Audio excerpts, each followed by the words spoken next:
Today, we're going to be taking a look at the Star Wars Black Series Jedi Temple Guard from Star Wars The Clone Wars.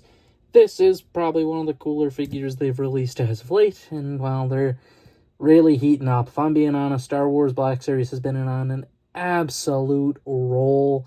Not only with re-releasing figures, like they just re-released Padawan, Ahsoka, and Fives, which, ouch, I spent a little too much on them, but I didn't really know they were doing re-releases as much, and, well, I don't really care. I had them a couple months in advance, so it is what it is. I would have paid $60 each for them anyway. Well, not Fives, but the other one.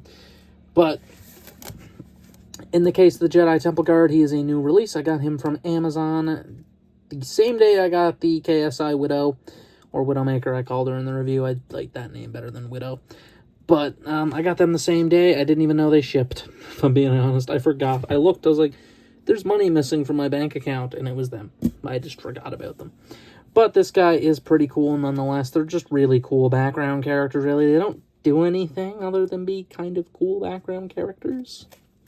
I think we only know the identity of, like, one Temple Guard, and that is the Grand Inquisitor, who I don't know his actual name.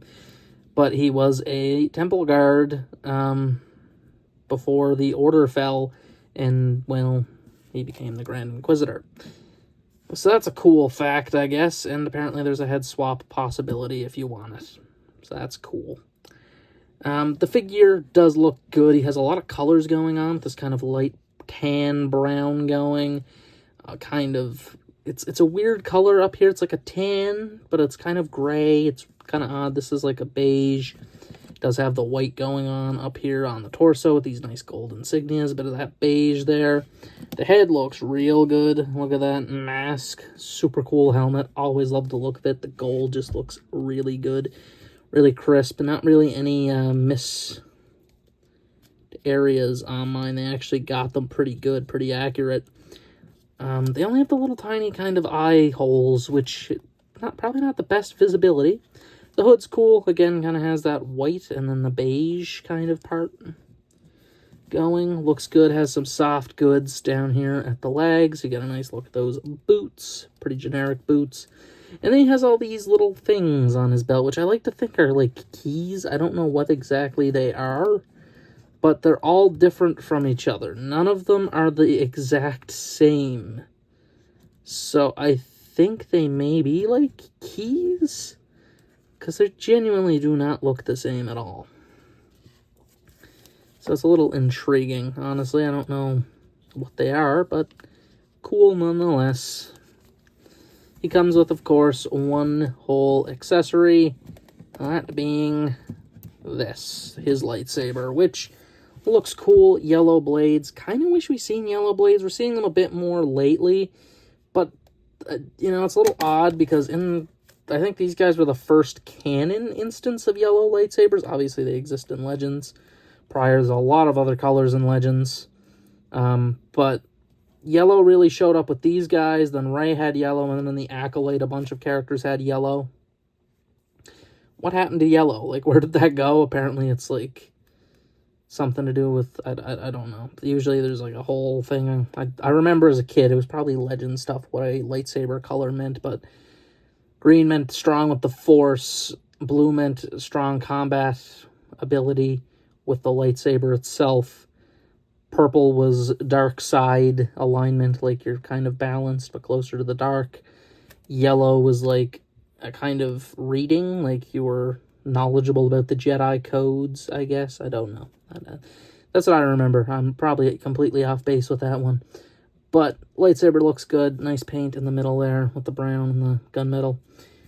And you can store it. You just have to remove the blades, of course, which come out pretty easily. Nothing too crazy. And there's a port on the side right there that you just put that in. Bada bing, bada boom. I kind of don't like the way the dual blades store. Darth Maul has the same issue, but his isn't as bad as Maul's. But I don't like the way they store. I feel like they're just too chunky, too long. I don't know. There's just something with them I'm not a big fan of with the storage. And then obviously the blades are actually kind of tiny blades. They're not typical length. They're short. And again, these just go in there like So, ooh, that one did not feel good going in. One side is better than the other for some reason. I'm not sure why. Is it a directional thing? It could be. That could be dumb. Ooh.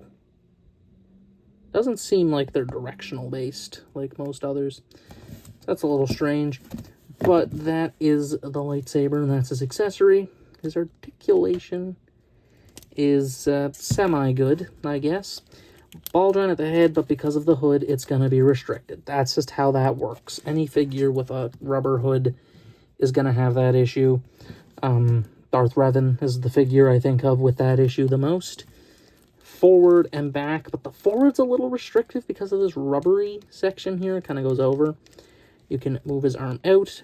Elbow bend goes way in, which is nice. Swivel at the wrist, up and down with the left, in and out at the right. Are these? No shot. These are ball jointed. Okay, that's something. I know they started doing them with the Anakin and Obi-Wan in the 2-pack, and I'm going to assume the ones that are getting single-carded release now. But this is the first instance I've had of a ball-jointed wristed figure. Okay. That is really nice. I like that. The waist is pretty solid. Forward and back. Outward. Knee joint. Doesn't go 90. No, it goes to 90, but not beyond 90. Tilt forward and back, and of course ankle tilts. So, pretty average, but those ball-jointed wrists I did not know about, and I'm kind of happy with that. I like that they did that on this, and I like they're finally transitioning away from those goofy, one hand goes in, one hand goes up and down. You know what I mean? I kind of hated that. I like that both do it. Ball joints are just so much better than that, and they move so much more fluidly, and you can kind of get them in different positions, and that's kind of the best part about ball joints. And they're not like the SH Figure Art ball joints based on what I just seen there. Oh, popped out the wrong side here. But they have the peg on the other end. There we are. There we go. Got it out that time. They're the long pegs, which I much prefer to the SH Figure Arts where they're like on the hinge. I'm just not a fan of those. The Figure Art ones seem like they can break way too easy, and in some cases they do, like my hit. But that is essentially that. So let's get to my final thoughts here on the Jedi Temple Guard. I think they're cool, but the problem here is even for just photos and pictures, these guys don't do much in the show. They're just kind of cool background characters, if I'm being honest. They show up in the temple a couple times. The most prominent time I remember them is when Anakin confronts Barriss Offee and they fight, and they kind of surround the two of them while they fight. And then they take Barriss Offee into the court. And yeah, but also ironically, guess who came out in the same wave as this guy, Barriss Offee. That's brilliant stuff. I want to get all the Jedi, I kind of do. I still want to get Ki-Adi-Mundi and Luminara and Shakti and probably Barriss Offee. Because I think they're really starting to hit home on the Revenge of the Sith guys here. And I really appreciate that. If only they'd do a new Yoda. I know they did the 2-pack one, but that's... yeah, honestly, the Figure Art one's much better to get than that one at this point. But I think this is a good figure. Again, it does have issues. Like, it's gonna be a little limited because of this rubbery material on it, which does suck, but there's no other way to really do it. I mean, it's gonna do what you want it to do for the most part. I mean, it looks cool. It's a good army building type thing, because you're probably going to want a couple of these guys, genuinely. I'm going to only keep the one, but I feel like a lot of people are probably going to get 2, or maybe 3, maybe 4. They're probably going to be a very sought-after figure, if I'm being honest. I'm lucky I got mine, because sometimes when you pre-order stuff on Amazon, they don't ship it. And mine shipped, because I forgot about him. I also forgot about the Siege re-release of Prowl, who's also on the way. So I finally have a Prowl. If only I mean, I could put a meme in there of finally getting a Prowl, but I'm not gonna. But this guy's good. He's a solid 4 to 5, in my opinion. Not much wrong here. Pretty good figure. Pretty nice. But that is about it for this review. This has been a review of the Star Wars Black Series Jedi Temple Guard. It's been Eilt Elite signing out.